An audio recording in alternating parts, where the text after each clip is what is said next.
Mirëmbrëma të gjithëve të nderuar teleshikues, sonte në 45 minuta do të vijojmë të mbetemi tek aktualiteti me shumë zhvillime të vrullshme, sidomos në arenën politike. Duke nisur që nga deklaratat e ambasadorit amerikan Donald Lu për krimin organizuar, gjithashtu temë e bisedës sot do të jetë edhe çështja e vetimut, polemikat për vetimun, apo edhe marrëdhëniet mes opozitës dhe qeverisë. Kam kënaqësinë të kem të ftuar zotin Nasip Naco, ish ministri i drejtësisë, njëkohësisht deputeti aktual i Lëvizjes Socialiste për Integrim. Zotin Naco, mirëmbrëma, mirë se erdhe.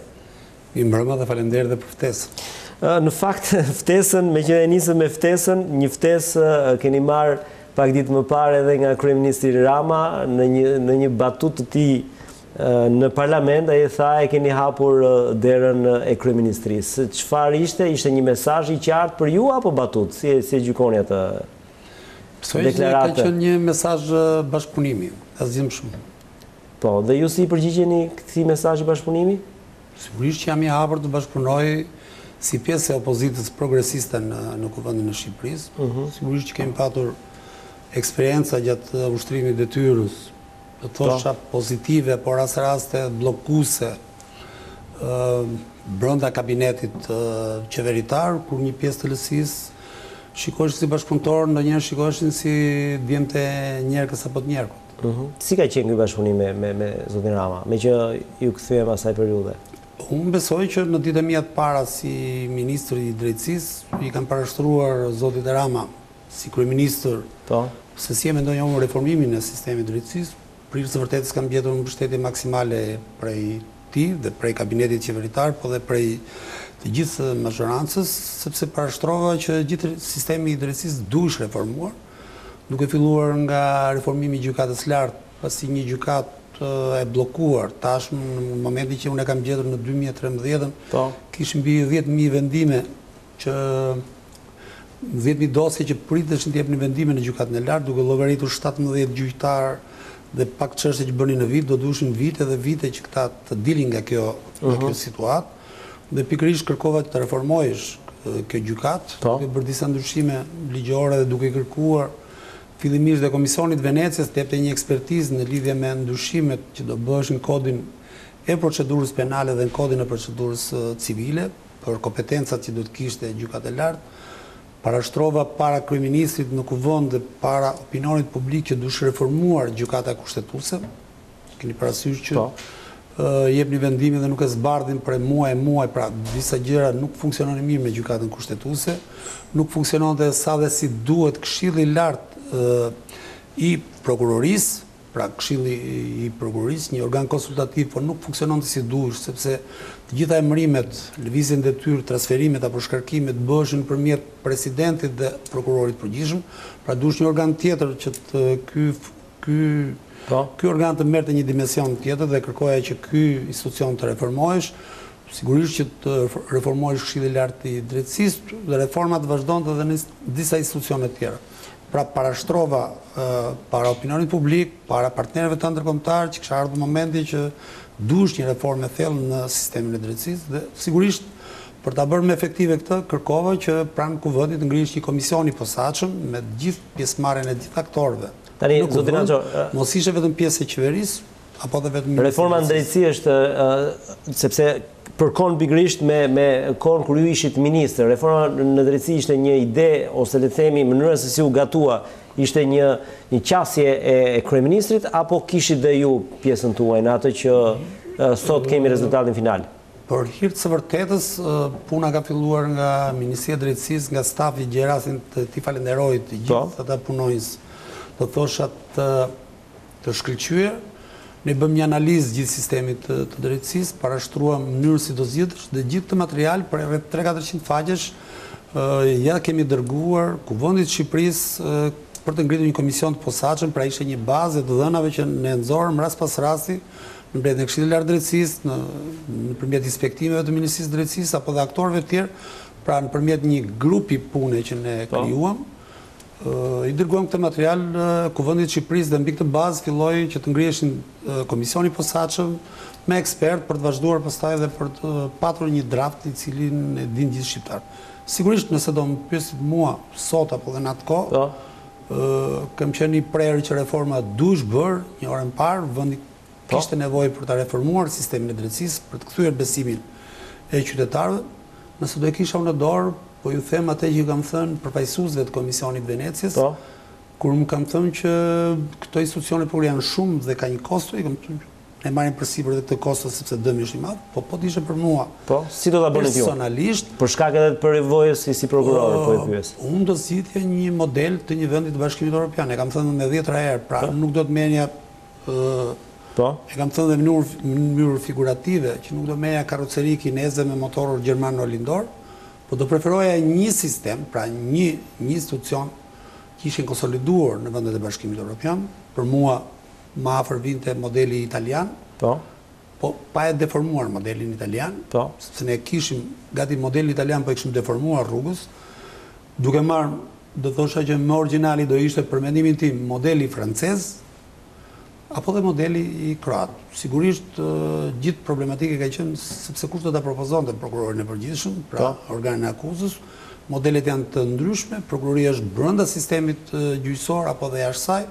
Ne zgjodhim një model tjetër, ekspertët zgjodhin një model tjetër, një model që ka dhe vështirësitë e veta në zbatimin në praktikë, sepse ka krijimin e shumë institucioneve të reja. Ky model që kemi, padyshim që SB figurën e prokurorit përgjithshëm, sipas jush është bërë gabim? Jo, ç'është modeli. Thash që në fillim kemi kërkuar të zgjedhim modelin. Pra unë personalisht ekspertët do i kërkoja që cilin model do sugjeronin dhe pse këtë model dhe jo modelin tjetër. Pra me kemi një eksperiencë 20 vjeçare me modelin, me kodin e procedurës penale gati italian apo franceze, apo me kodin civil, apo me organizimin gjyqësor, dhe kemi kaluar në një model tërësisht tjetër. Kjo është çështje modeli. Personalisht do preferoja një model të pandryshuar të një vendi të Bashkimit Evropian. Italian ose francez, po thoni, pak a shumë. Megjithëse ne kemi pasur një përvojë të kaluar. Mund të ishte edhe kroat, por ne nuk merrni modelin gjerman, sepse për ju dhe për teleshikuesit, Ministri i Drejtësisë në Gjermani, pra përbëhet duke propozuar nga 16 landet firmos deri te antarët e gjykatës së lartë. Pra ka një peshë shumë të nuk mund ta merrin dot atë model. Ne kemi të zhveshur fare sot Ministrin e Drejtësisë për të thënë që ndryn qeveria, ndryn ministri, gjë që për mua është tetë e gabuar. Po ky model që ne kemi, çfarë modeli është zoti Naco? Si do ta etiketoni këtu? Në dijenin time, nuk është model grek, nuk është model italian, nuk është model gjerman, nuk është spanjoll, nuk është anglez, nuk është holandez, nuk është suedez, nuk është amerikan. Nuk e di. Po, sipas jush, pse atëherë kanë mbështetur kaq fuqishëm si misioni i SBA-s ashtu dhe i IBS? Kjo është çështje modeli, çështje zgjedhje.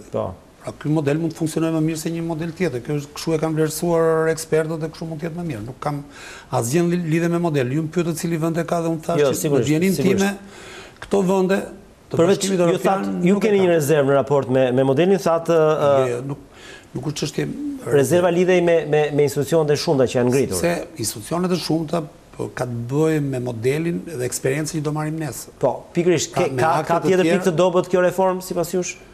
Nuk them, kjo është çështje modeli dhe çështje e personave do zgjidhen integritetit tyre moral, profesional, nëse do zbatojnë ligjin apo jo. Modeli mund të jetë i ndryshëm dhe nuk kam asgjë me modelin. Zoti Naco, mund të tash edhe vendet e Bashkimit Evropian të gjitha nuk e kanë një model të unifikuar. Pra nuk gjen një model të unifikuar që thosh që ky është modeli më i mirë i Bashkimit Evropian.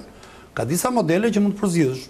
Ju më pyetët dhe personalisht tash që do të zgjidhen një nga këto modele. Edhe ky që është, shikojmë zbatimin në praktikë. Shpresojmë që të zbatohet paktën sigurisht shpresojmë, dëshirojmë, jo vetëm ne të dy, po dhe të gjithë qytetarët, partnerët tanë ndërkombëtar, gjithë bizneset kërkojnë që të ketë një sistem drejtësie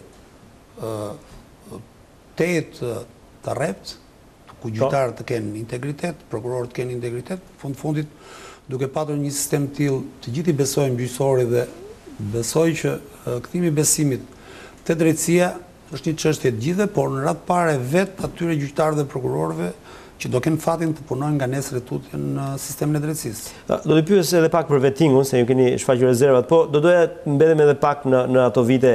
A ishte kjo reformë që u bë shkak që ju të largoheshit si ministër, zoti Naco? Ndoshta tani jeni më i qetë për ta gjykuar? Jo, absolutisht. Jo, në moment të caktuar kam gjykuar që gjërat nuk po funksiononin sa dhe si duhet për ta reformuar pjesën e sistemit të drejtësisë. Propozimi ka qenë imi që të krijohesh një komision i posaçëm në Kuvendin e Shqipërisë, që do merrte ndryshimet kryesore kushtetuese. Pjesën tjetër do ishte një punë normale e Ministrisë së Drejtësisë, një rutinë e zakonshme e punës së saj.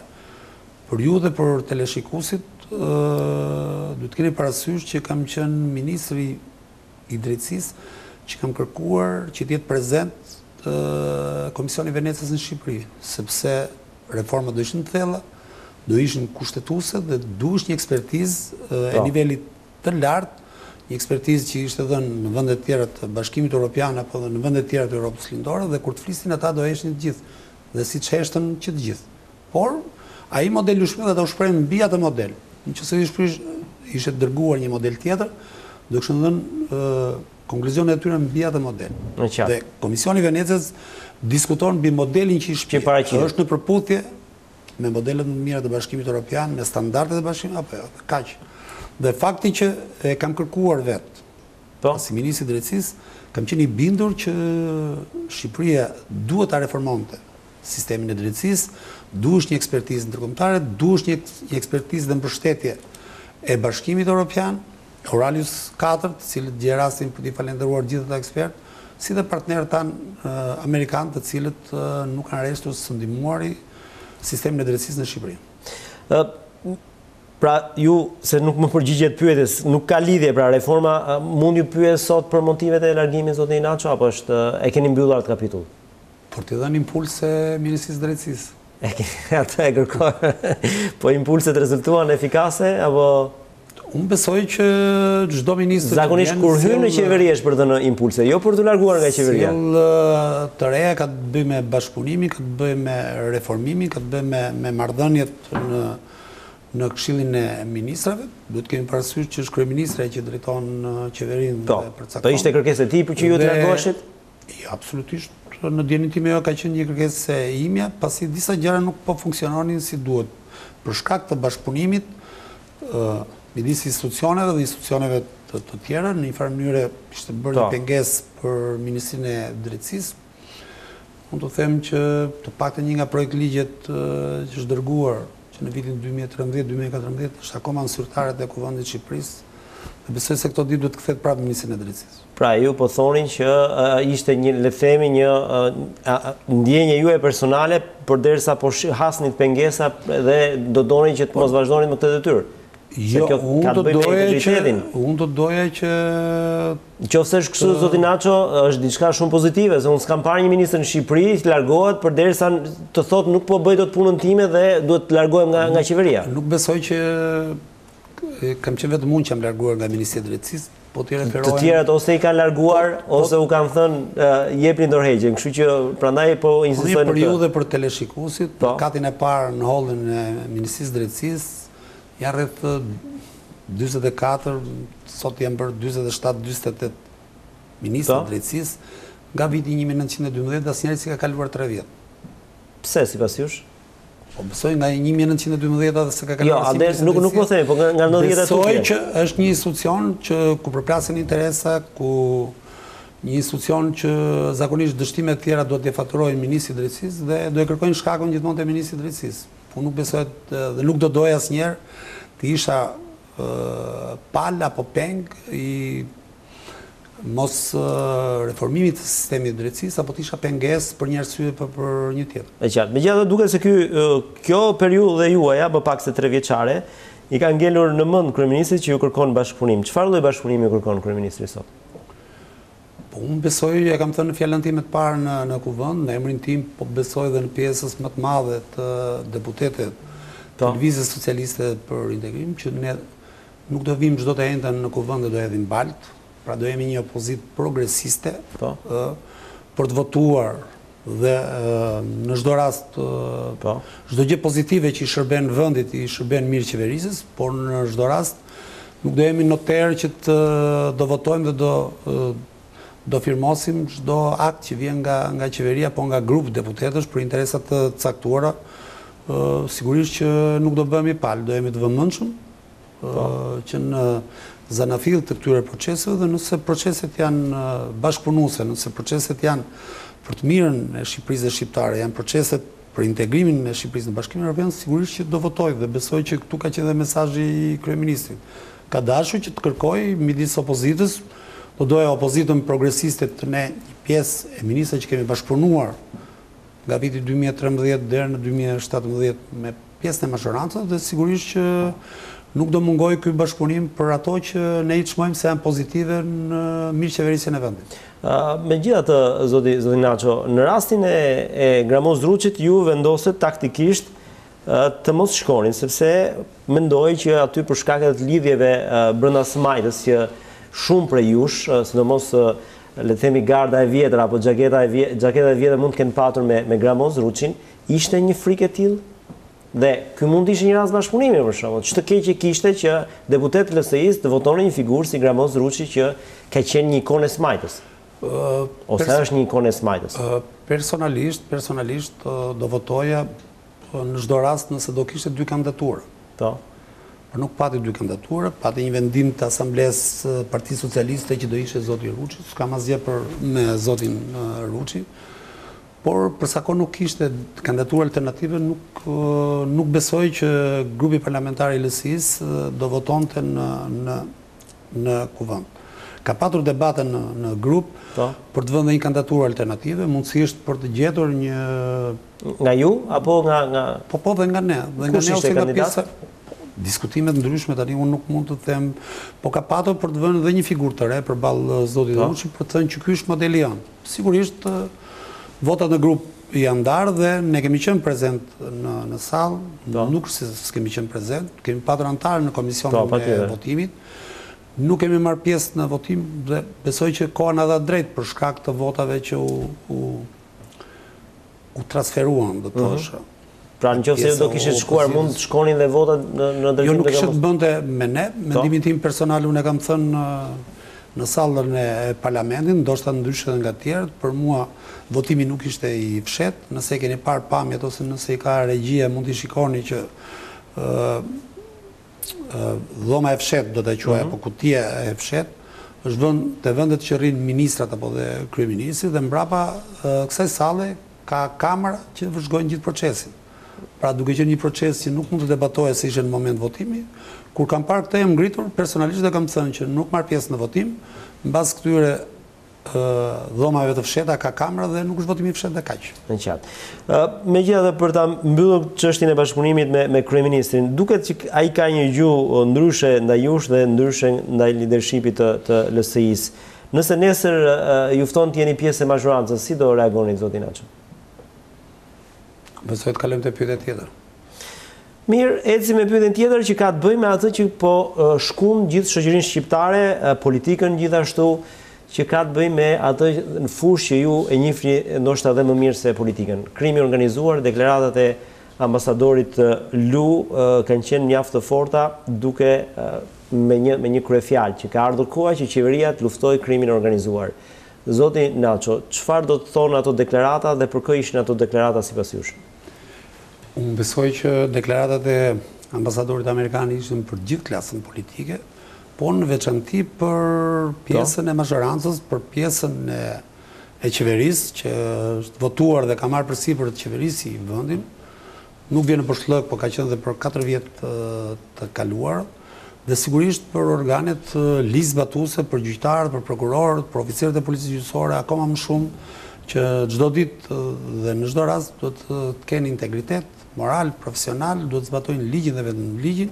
Nëse janë me të vërtet profesionist, nuk do të presin një deklarim të ambasadorit amerikan apo një urdhër të kryeministrit apo të prokurorit të përgjithshëm. Kjo ka të bëjë me integritetin e tyre, se sa janë ata për ta luftuar realisht krimin e organizuar apo dhe korrupsionin apo raste të tjera të krimit. Besoj që reforma është në rend të ditës dhe besoj që zgjatja e saj do na lënë në këtë gjendje namulli. Mbarimi një orë më parë, krijimi i institucioneve të reja do të japë një frymarrje këtyre institucioneve për të ndarë njëherë mirë gjyqtarë dhe prokurorë që do punojnë në sistem dhe për të hequr pjesën tjetër, pjesën e smur, pjesën kancerogene, nga sistemi mund të gjejmë lloj epitetesh për të treguar integritet, profesionalizëm në luftën kundër krimit organizuar. Tani, po i bëj një pyetje në cilësinë e politikanit, se nuk është një gjendje kjo që u evidentua në këtë muaj, pra në muajin shtator. Shqipëria ka kohë që është në këtë situatë. Pse sipas jush diplomati më i rëndësishëm i akredituar në Tiranë e thot tani në këtë moment? Çfarë ka ndryshuar? Ne e dim që ambasadori Lu shpeshherë ka qenë shumë më i ashpër me opozitën se sa me mazhorancën. Ka ndonjë ndryshim sipas jush në qendrimin amerikan në raport me qeverinë? Sigurisht që mbas zgjedhjeve ose para zgjedhjeve, gjatë zgjedhjeve ka patur reagime nga eksponentë të ndryshëm të mazhorancës, të opozitës, të Departamentit të Shtetit apo dhe qoftë ambasadorit Lu. Personalisht në zgjedhjet e 2017-s, pra pash një tendencë të rigrupimit të krimit të organizuar dhe unë kam bërë një status një thirrje të hapur publike duke drejtuar qoftë përfaqësuesve të ambasadës amerikane, të Bashkimit Evropian, të institucioneve të tjera, sepse në Berat, ku realisht unë drejtoja Lëvizjen Socialiste për Integrim, pash që po manifestoheshin dhe deri diku krimi dolin në rrugë. Policia e shtetit u struk në komisariat, ndërsa policia e Rilindjes hoqi kapelet dhe kërkoi të merrte vota bashkë me grupet paramilitare. Këto janë deklaratat bëra para zgjedhjeve, gjatë zgjedhjeve dhe ditën e parë time në kuvend. Fjalë për fjalë kam falenderuar të 20.000 zgjedhësit në qarkun e Beratit dhe sepse u përballën me këto element. Pra, me një heshtje, strukje të forcave të policisë së shtetit, me ridaljen në skenë policinë e Rilindjes bashkë me grupet paramilitare duke hequr kapele dhe duke kërkuar të merrnin vota për të kaluar atë numrin magjik 71 dhe e kanë thënë që të gjithë. Kur e themi ne na kërkojnë prova. Tjerët unë besoj që thirrjet kanë qenë me zë, me figurë, diku në Berat, diku në Tiranë, në Durrës, gjithandej. Zoti Naco, pam që u manifestua diçka e tillë. Duat për shkak të përvojës suaj si prokuror shumë vite, duat më bëni një interpretim. Kur ambasadori thot janë 4 klane dhe 20 familje, çfarë do thot kjo? Që ai ka identifikuar se kush janë kur jepet një shifër?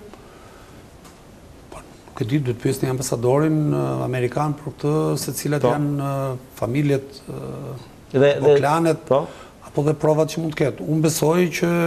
A është realitet sipas jush në Shqipëri? Me 4 klane? Që kontrollojnë gjithë vendin? Mund të jenë 4, mund të jenë 14, unë nuk e di të them 4 apo 14 apo 13. Di që krimi organizuar nuk është luftuar sa dhe si duhet. Efton të shikoni rastet të cilët ndiqen penalisht sot, nga raste për cilët është ngritur akuzë, e kuptoni se si është situata. Pra, ose nuk bëhet, nuk ushtohet detyra nga prokurorë dhe gjyqtarë, apo nga policia gjyqësore, të cilat në çdo rast duhet furnizoj prokurorin me materiale, duhet mbështesi prokurorin, dhe është prokuroria që ngre akuzën dhe gjykata që duhet japi vendimin. Besoj që nëse nuk ka raste, pastaj nuk ka funksionuar si duhet. Përgjithësia e kujt është më tepër, e policisë apo e prokurorisë? Si e gjykoni ju? Se gjykata pret produktin të vi, nuk ka që të bëj gjykata në që fësë shkon asë një... Gjykatën të presin produktin, po ato disa raste që kanë vajtur, produktin e kemi parë që në 2 apo 3 raste, apo në 10 raste, ka qenë gjykata që ka marrë vendimin për një apo një arsye tjetër. Unë besoj që të gjitha këto bashkë do të punojnë në unison me njëri tjetër në zbatim të ligjit. Pra nuk mund të ndaj sot që policia punon, prokuroria nuk punon, apo gjykata punon, njëra merr notën 10 e njëra merr notën 5. Besoj që fryma e përgjithshme do të jetë bashkëpunuese, fundit kam për detyrë dhe kemi për detyrë gjithë që të kemi një shtet të cilin e lufton krimin e organizuar, krimin e rrugës, që është po më i rrezikshëm për qytetarët e thjeshtë, dhe krimi i organizuar që nuk është aq i rrezikshëm për qytetarët e thjeshtë, por është për klasën politike, është për biznesin dhe është për shtresat të tjera. Pra, se edhe ai krimi i rrugës do luftuar, dikush i merr një qytetar, i fut dorën në xhep dhe i merr gjitha kursimet që ai ka, dikush tjetër i vë një job një biznesmeni, pra krimi do luftuar në çdo fenomen që ai shfaqet, në çdo fushë që ai shfaqet, do luftuar me ashpërsi, me tolerancë zero, do thosha, në këtë drejtim. Fundit, për t'i dekurajuar këta eksponent, nëse dekurajohen, sigurisht që nuk do kenë si nesër për të luftuar akoma më shumë. Në vitin 2013, një nga fenomenet që ne hastim, ose ishte dhe gjatë mazhorantës kaluar, ishte lufta ndaj korrupsionit. Po ta shikoni, në Ministrinë e Drejtësisë kemi hapur portalin Stop Korrupsionin Drejtësi, ku i bënim thirrje gjithë qytetarëve që të denonconin përmbarues, gjyqtar, prokuror, pra gjithë sistemin e drejtësisë, duke për shkeljet e ligjit, për fshehjet pasurisë, pra në gjitha këto, dhe që ditë e para kishim mbi 700 ankesa ndaj gjyqtarëve. Kemi patur mbi bazën e kësaj gjyqtar të arrestuar, prokuror të arrestuar, pra nga Ministria e Drejtësisë i kanë vajtur organit procedues, prokurorisë apo Këshilli i Lartë Drejtësisë. Pra ishte një fazë fillestare për të luftuar, por do të thosha që bashkë me ndryshimet që bëm kodin e procedurës penale, kodin e procedurës për të përcaktuar më qartë kompetencën lëndore, ku duhesh që prokuria e krimeve të rënda si luftonte bandat organizate kriminale me të njëjtën mjetë me të njëjtën shprehësi të luftonte rastet e korrupsionit të zyrtarëve të lartë në Shqipëri, por mos ndaleshim vetëm këtu, por për ta dekuruar korrupsionin, ne donim që dhe futëm brenda ligjit për parandalimin dhe goditjen e krimit të organizuar, ose siç njihet në Shqipëri ligji antimafia, futëm dhe rastet e korrupsionit. Pra nëse një zyrtar i lartë apo familjari i tij do akuzohesh për korrupsion, ndaj pasurisë tij të afërme të tij do vendosësh sekuestër konservative dhe ai do përballesh apo familjarët e tij si gjithë tjerë, dhe kjo bëhesh me qëllimin e vetëm për ta dekurajuar. Duhet ju pyes pak korrupsionin, për ta luftuar, po dhe për ta dekurajuar në fund. Zoti Naco, sepse aktualisht ne kemi proces vettingu tek prokuroria, tek prokurori, më falni, dhe gjyqtarët, që është ligjor, dhe kemi dhe proces vettingu administrativ kësaj radhe tek forcat e rendit, paktën kështu pretendon ministri Xhafaj. A mund të themi se pa përfunduar ky vetting në këto tre struktura të rëndësishme është e vështirë të luftohet krimi organizuar? Unë besoj që ne nuk do të presim edhe një vit apo 2 vjet sa të mbaroj vettingu ndaj këtyre institucioneve, të formësohen strukturat për të zbatuar vettingun. Unë po them që në çdo institucion, çdo titullar ka për detyrë që të ruaj pastërtinë e varësve të vet, në fundit vendosi disa standarde dhe ato janë një lloj për gjithë. Nëse kjo bëhet edhe për policinë, do jetë pozitive. Si keni parë nismën e ministrit Xhafaj? Kam dëgjuar për të parë, s'kam parë gjithë. Pra nuk ende është, po jeni mosbesues apo mund përdoret absolutisht si gjueti shtrikash? Asnjëherë nuk jam mosbesues nëse shikoj diçka të shkruar që vendosen disa standarde dhe brenda këtyre standardeve është për gjithë. Pra nëse do kalojnë në testim të vettingut gjithë oficerët e policisë gjyqësore, do besoj se ka dobjo standard. Nëse pastaj do bëhet me fushata për të goditur njëri apo tjetri, kjo është çështje për të parë dhe për të zbatuar. Zoti Naco, ju keni qenë, po? Do i besoja çdo lloj titullari që do të vërë në eficiencë të plot të gjithë institucionit që ai drejton. Ju keni qenë prokuror në një periudhë shumë të vështirë për Shqipërinë, por sado e vështirë, ajo periudhë pati dhe rezultate shumë të kënaqshme, sepse bandat më të rrezikshme të 97-s apo krerët e tyre përfunduan të gjithë me dënime me burgim të përjetshëm. Ndoshta jo të gjithë, por një pjesë e mirë e tyre. Çfarë ndodhi në atë periudhë? Si u luftua krimi organizuar në atë periudhë? Dhe pse pati sukses atëherë dhe jo tani? Jo, unë besoj që dhe në atë kohë pati sukses. Në çdo rast institucionet ligjzbatuese kanë ushtruar detyrën e tyre për të luftuar krimin, korrupsionin, krimin organizuar në veçantë. Sigurisht në kohë të ndryshme merren dhe masat të ndryshme. Në atë kohë krimi kishte dalë në rrugë dhe sigurisht që duhet një sjellje tjetër, qoftë e policisë, qoftë e prokurorisë, po dhe e gjykatës. Mbaj mend që në vitin 97 apo 98, kur në një rast në Shkodër, gjykata në Shkodër ka dhënë burgim me 25 vjet, ka qenë një ngjarje e rrallë, për shkak të presionit që bëhesh, sepse sa kishin dalë nga 97-a. Po kështu për ngjarjet që ishin në Vlorë, vinin prokurorë të komanduar nga prokuroria e përgjithshme në Vlorë, në Fier, në Shkodër dhe gjithandej, dhe unë besoj që bashkërisht mbështetja që u dha nga qytetarët, puna e prokurorëve gjyqtarëve pati ato element pozitiv në atë kohë, dhe sigurisht që po të pyetësh me statistika sot burgjet janë plot, numri i të dënuarve të paraburgosur, po edhe sot është mbi kapacitet. Po, do të kuptoj, zoti Naco, kishte më pak korrupsion atëherë në radhët e prokurisë dhe gjykatave, se sa tani që rezultati ishin më efikase? Unë besoj që ka qenë në çdo rast çështje prioritetesh të vendosur. Pra nëse vë prioritet ministri i brendshëm apo prokurori i përgjithshëm dhe do filloj nga çështjet o marr vrasjet e policëve nga viti 90 dhe këtej. A janë 10, 20 apo 100 që nuk janë zbuluar autor, dhe sigurisht do fillonte nga këto vepra të rënda. Pra, thash do fillonte nga veprat më të rënda, nga prioritetet, duke vazhduar pastaj deri te krimi i rrugës. Dita ka 24 orë, nëse do merresh me qarkullimin rrugor, me tabelat, e ka shkelur semaforin ky apo ai, sigurisht nuk të ngelet më koha të vësh prioritete krimin organizuar. Që do të thotë, po thonin që qeveria aktuale se ka apo se ka patur prioritet në këto 4 vite? Unë besoj këtë e tha ty, unë thash që... Jo, me që se më shumë policia, ne shohim policinë për gjoba, për makina, për... Jo, kjo që thatë, zoti Naco, që ndronë se e shohim policinë për tabela në rrugë, për shumë, madje shohim dhe ministrin e transporteve që del për tabela në rrugë. Unë besoj që kjo është... Kjo ishte kritik ndaj qeverisë Rama, besoj, apo jo? Po e doni kritik, si doni ju kritikën. Unë po them personalisht nga këndvështrimi duhet ketë disa prioritete në luftën kundër krimit. Po. Dhe prioriteti është sot është të luftojmë kanabisin, se gjatë kohës që unë kam qenë drejtuesi i prokurisë në Durrës, ne kemi shpënë për ndjekje penale dhe janë dënuar dhe me disa fije kanabis, apo me disa gram. Sigurisht kur e kthej kokën brava dhe shkoj situatën sot, nuk ndihem mirë, për sigurisht që ligjin kam zbatuar, ligjin do ta zbatoj përsëri, moralisht nuk ndihem mirë që me disa fije kanabis i kemi futur në burg dhe sot tonelata nuk shikojmë. Dhe kjo është çështje prioriteti. Në qartë, po këmbullet një herë, qeveria Rama 1 nuk e kishte prioritet të gjë, po thoni, apo jo? Qeveria Rama 1, Rama 2 nuk e patur shumë dëshira, po varet e prioritetet dhe të rezultatet konkrete.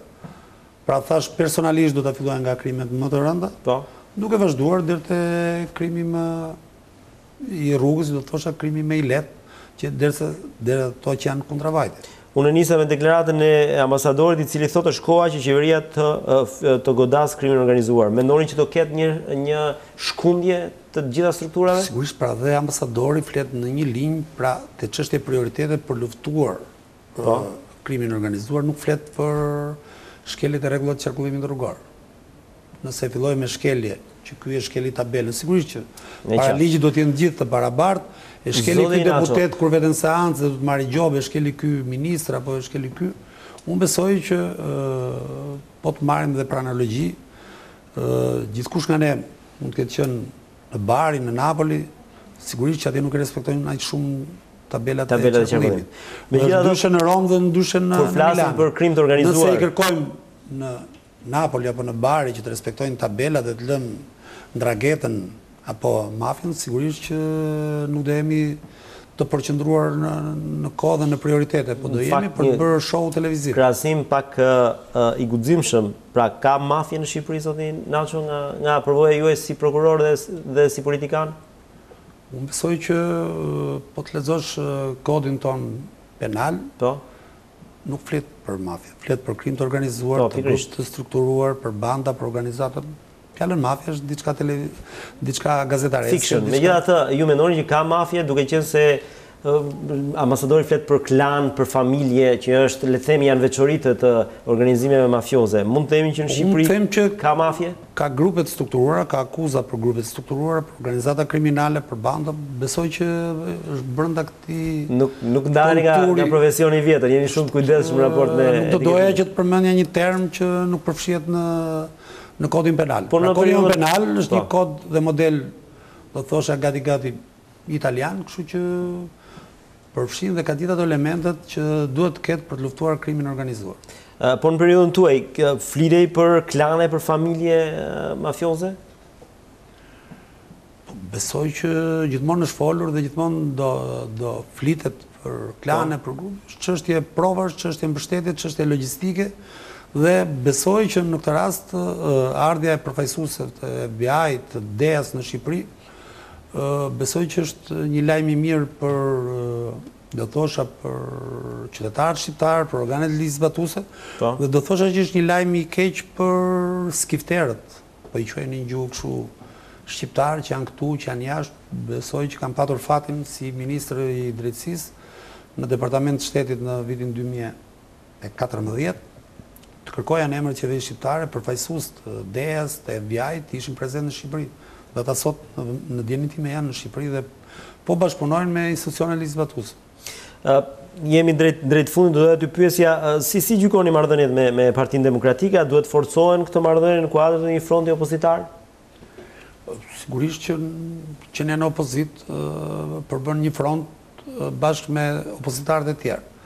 Personalisht veten time dhe grupin parlamentar të Lëvizjes Socialiste për Integrim e kam quajtur opozit progresiste, për të evidentuar nga pjesa tjetër e opozitës, për të mos hedhur balë të çdo të ende në parlament, për të evidentuar, thash, çdo lloj arritje të qeverisë një apo nuk është se gjithë grupi ju dëgjon, se ka pjesëtar të grupit tuaj që pak a shumë kanë një dëgjume me leadershipin e Partisë Demokratike. Sigurisht apo kjo është çështje sjellje, është e lejuar edhe kjo lloj qasje brenda grupit tuaj? Sigurisht që teti ashpër kam qenë unë në kuvend, varet se si e shikon ashpërsinë. Pra, kryeministri foli 70 minuta për institucionet e pavarura që do krijoheshin për strukturën dhe pagat, dhe gjithë debati bësh nëse do t'i kishin këto institucione dhe 70 punonjës të tjera, por nuk do t'i kishin, duke unifikuar dhe standardizuar, nëse kërkesat e tyre ishin realiste apo ishin materialiste, foli 70 minuta, foli për gjithë shka, dhe nuk tha që do t'i mbështesim këto apo jo. Dhe sigurisht i kam bërë dhe ofertë publike kryeministrit, që ke folu 70 minuta për 70 punonjës, zgjidhje shumë e thjeshtë, përveç retorikës, nëse presidenti i Republikës ka një strukturë për 76 punonjësish, po i heqim 6 presidentit të Republikës, Kuvendi i Shqipërisë ka një strukturë për 405 punonjësish, po e heqim aty 35 punonjës Kuvendit të Shqipërisë, apo kryeministri apo struktura në varësi të kryeministrit janë me 1297 punonjës. Nga këta 646 janë permanent në... Sa do të heqim nga kryeministria? Mjafton të heqë 35... 30, kaq është e gjitha? Kaq, mbaroj gjitha e retorik, gjitha i debat... Si është përgjigjur kryeministri për këtë ofertë? Keni ndonjë kontakt me të? Kërkesa ime dhe oferta ime ishte publike, u hop në votim dhe u dhanë 7 më pak. Pra, duke parë që në akti normativ ishin parashikuar që do ishin 203 punonjës për institucionet e reja të vettingut, për ta kuptuar ju dhe teleshikuesit, institucionet ligjzatuese pra të vettingut, Komisioni i Posaçëm i Apelimit, Komisioneri Publik apo Komisioni i Kualifikimit, të treja bashkë kërkonin 185 punonjës, majoranca me votat e tyre pranoi për 110.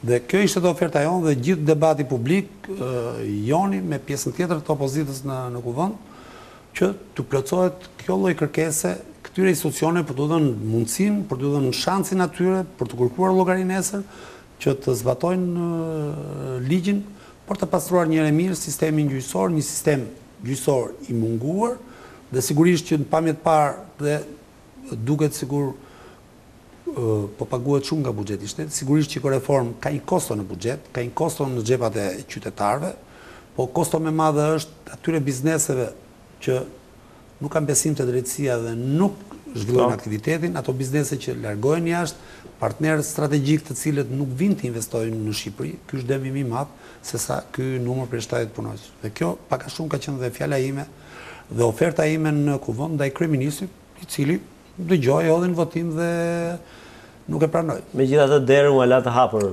për të hyrë në kryeministri. Nuk e di nëse një ditë do ta shohim sërish zotin Naco. Unë besoj që kryeministri nuk e ka me tapi kryeministrin. E ka dashuruar atë vend, ju e keni parë që vitën parë ka dendur dhe gati 30 ditë në grevuri aty para. Besoj që kryeministria është një institucion... Kur thoni se ka me tapi, të paktën për 4 vite e ka, apo mendoni që keni në plan që t'ja shkurtoni ditët politikisht më shpejt se 4 vite? Është pjesë e aksionit politik të sisë kjo gjë? Do besoja dhe do dëshiroja një qeveri dëshira Sharama 2 të plotësoshin gjithë interesat e qytetarëve, të shqiptarëve që ndërrojnë për një shtet të konsoliduar, një shtet të së drejtës, me një rritje ekonomike, me rritje pagash, me rritje pensionesh. Okej, po kjo është nëse i bën, sigurisht që t'i lutsim Zotit të ketë sa më shumë shëndet. Nëse nuk i bën, besoj që se nuk ka çeti beja Zoti, sepse është në fatin e qytetarëve, në dorën e qytetarëve, për të vendosur, për ta lënë për të vazhduar apo për ta mbyllur. Në fakt ka qenë një deklaratë e pazakontë e ambasadorit, meqense e morëm shumë sot, po deklarata e tij që shumë e fortë, që nëse qeveria nuk i përgjigjet qytetarit, qytetari duhet ta rrezojë. Si e përktheni ju dhe a shkon kjo në drejtimin e protestave ndaj qeverisë, si e gjykoni? Besoj që sigurisht kjo është një nga amendamentet e Kushtetutës amerikane, që populli ka drejt të argëzojë qeverinë e vet kur nuk i plotson interesat e popullit, dhe besoj që kësaj është referuar dhe ambasadori amerikan, siç duket pra në regji ka bërë një thirrje që nëse... Ju si opozitë e keni dëgjuar si deklaratë, besoj? Sigurisht që po, dhe prandaj thash dhe kam thënë dhe në parlament që kjo është një qeveri dëshirash Rama 2, është ndryshe nga realiteti, besoj që duhet ta luftojë drogën, korrupsionin, krimin organizuar, por duhen përveç dëshirës, duhen dhe disa institucione dhe kam propozuar në kuvend publikisht që mbase ka ardhur koha që ne të krijojmë dhe institucione të reja, siç është karabinjeria modeli italian apo gjendarmeria modeli francez, që të ketë disa institucione dhe institucion tjetër pra Ministrisë Mbrojtjes që ta luftojmë realisht krimin në Shqipëri. Më mirë të harxojmë 5 lekë nga buxheti i këtij viti dhe nga xhepat e qytetarëve dhe të kemi vitin tjetër dhe më shumë rritje rrogash, paga, pensionesh apo infrastrukturë, kilometra të tërë infrastrukturë, jo me metra, sepse por nuk patëm realisht një sistem drejtësie të besueshëm të qytetarët e partnerët ndërkombëtar, sigurisht që ekonomia e këtij vendit nuk do të jetë e zhvilluar, nuk do kemi rritje ekonomike, nuk do kemi rritje pagësh, do jetë vetëm qeveri dëshirash, qeveri ëndrrash. Zoti Naco, ju falenderoj shumë për intervistën në studio. Faleminderit dhe ju për ftesën dhe jam i hapur dhe ju falenderoj për këtë studio simpatike. Faleminderit edhe një herë, të nderuar teleshikues, kemi ardhur në fund të 45 minutave, do të ritakojmë me një tjetër personazh nga politika ditën e njëjtë, po në orën 18. Deri atëherë bashkë, mirupafshim.